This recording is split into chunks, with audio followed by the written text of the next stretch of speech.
Hello my good viewers, welcome again to yet another episode of our farming journey, our farming experience, and today we are on our farm. So niliwaonyesha the other parts yenye tulikuwa tumepanda kitunguu during our first phase. So we did the planting of our onions.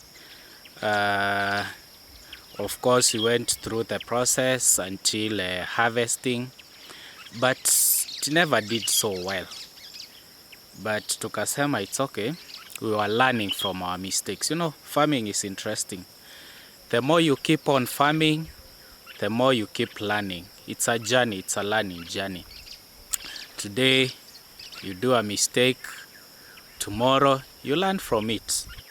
So, one of the reasons that we never did so well in our first phase of onion planting majorly was affected by water. Hatukuwa na maji ya kutosha. So tulikuwa tumepanda around mwezi wa 12. So the December rains hazikuwa enough. There was no enough rain during that season. So you know, in our farm we depend mostly on rainwater, harvesting the rainwater, because we have a dam on the other side. So because the rains were not sufficient, we were not able to collect enough water. So ikakuwa kidogo tuko na challenge ya maji. That's when tulienda pale chini tukachimba visima. We dug like 2 wells. Visima tu kando ya mto kwa sababu mahali hii shamba inapita kuna mto. So tulienda tukachimba visima 2 zikatusukuma, but ikakuwa bado kuna challenge kubwa na maji. You know, onion entirely ina depend na maji, especially the bulbing stage. Ilitufikia wakati tuna strain kabisa na maji. So ikakuwa kitunguu yetu ipati ile maji ambayo inafaa. Tulikuwa tukimwagilia mara moja kwa siku ambao ni jioni. And the choice of the timing was because tulikuwa tunataka tukimwagilia maji kidogo jioni, kitunguu yetu ikunywe maji overnight, iabsorb hiyo maji overnight, because tukiamua ni kumwagilia asubuhi, huku jua ni kali sana, huku tuko Ukambani jua ni kali sana.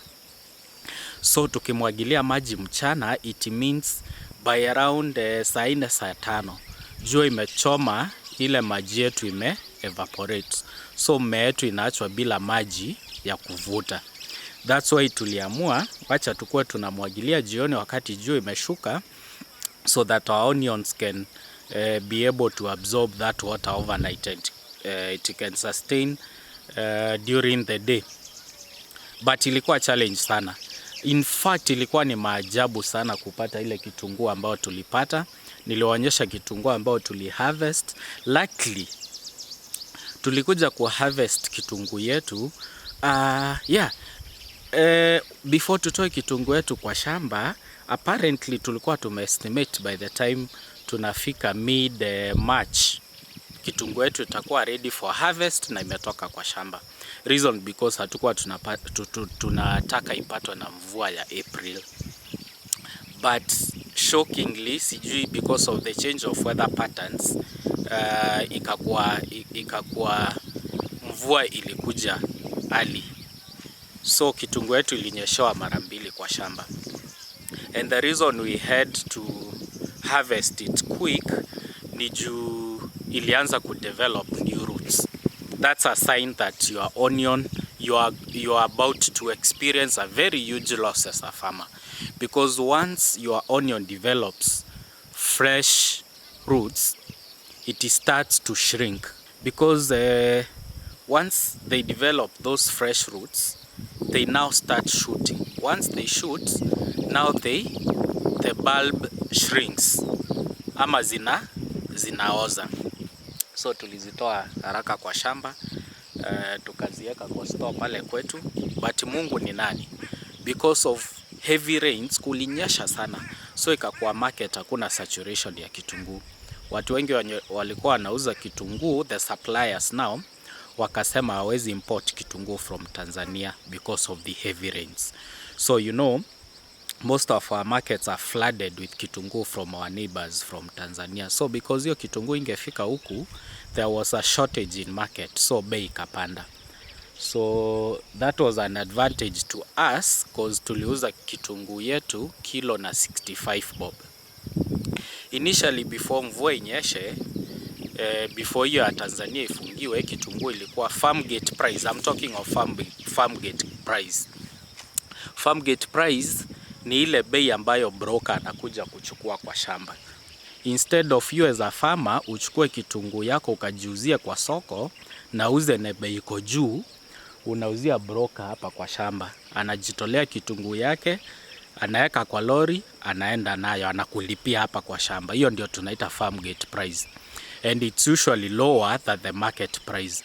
Ile bei ya soko, the market price yenye uko kwa soko, inadeterminiwa na so many other factors like transport costs, labor cost ya kupaki hizo vitunguu hapa kwa shamba na kuweka kwa net. Cause mimi broker akikuja, akinunua hapa kwa bed, yeye mwenyewe anajisort. A grade afanye nini, aweke kwa truck, abebe, aende akauze.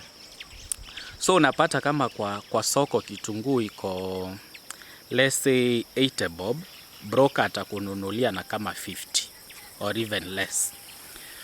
But it saves you as a farmer. You imagine as a farmer ati unaenda kutafuta market, hauna ready market, kuzunguka kwa soko. It saves you all that energy. So that was our journey. But we never gave up. Tuliamua tunasonga nayo. Whether we make loss, whether we don't make loss, we make profit. We want to learn. We want to learn because this now, that was our very first experience na kupanda kitunguu. So tuliamua that was just a learning process. We never gave up. So as you can see behind me ni shamba. Tumemaliza tu kupanda kitunguu. Tumepanda the second phase ya kitunguu, ndio hiyo unaona nyuma yangu. Actually saa hii tu ndio wamama wamemaliza kupanda just now. So we came in, we did the plowing na tractor, tukamaliza. Then I called in workers, tukaingia, tukatengeneza beds. And you can see this time round the beds are well done. The height, well done, perfect. The width, perfect. But last time tulikuwa tumeweka drip lines 4 per bed. We reduced, sasa tumefanya beds 3 per bed. Hiyo ndio tumefanya this time around. So bed moja tuliweka upana wa mita 1 na njia hapo katikati tukaweka 0.5. That's half a meter for easy operations in the farm. So nimepanda half an acre ya kitunguu. Half an acre. Then huko juu kabisa kuna beds zingine zimebaki. That one we want to do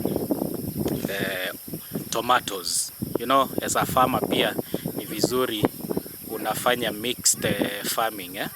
Fanya kitunguu kidogo, fanya nyanya kidogo, you know, tuko Ukambani. The climate is very conducive for things like tomatoes because the weather is favorable and there is no many, you know, when it's a bit warm, the tomatoes are not mostly affected by the diseases. So we want to do half an acre of kitunguu, which we have already done. Then the other part we are going to do tomatoes. So that's our journey. We have just started the second phase. Let's walk through it na tutasoma pamoja for wenye wanakuwa wanataka kuanza hii journey ya ukulima. Welcome. It's a very interesting venture. Mimi naifanyanga kama hobby. It's the best thing that I love doing.